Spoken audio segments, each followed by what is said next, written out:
Congressman Boyle, over the next couple decades, we will see a massive transfer of wealth from the baby boomers to the millennials and Generational X, somewhere near $68 trillion.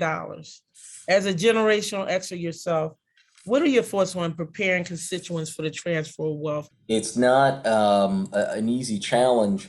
So let me offer a couple thoughts. But before I do, you got it correct, Tracy. I'm in fact a Gen Xer. I'm not a millennial. I sometimes Oh, I sometimes get looped into that, but I am indeed too old to be considered a millennial. so I appreciate that that you got that correct. No, so look, the generational wealth issue actually is linked to the housing issue, and here's what I mean.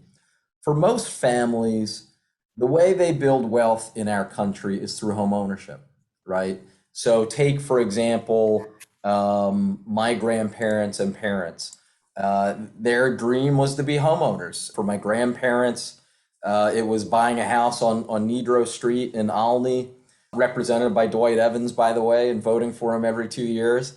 And then for my parents, it was also buying a row home on Champlain Avenue in Olney, where they lived for over 40 years. Now, unfortunately, my grandparents have passed on, and my mother has passed on. For my grandparents, when they passed on, the money, the equity in that house, they 100% own it. They were not rich. It wasn't a lot of money. It was $45,000. But guess what? They started off with zero. And that's the way for most ordinary Americans, wealth grows intergenerationally.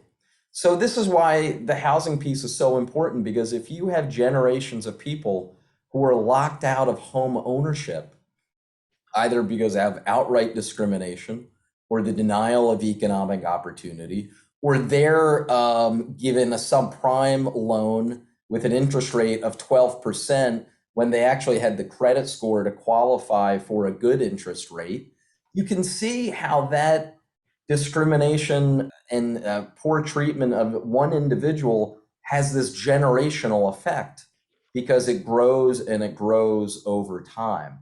So when we talk about the need for greater equity in this country, what we're attempting to address is generations of the generational effect and compounding interest of folks who didn't get their fair share, and now it impacts those who are alive today.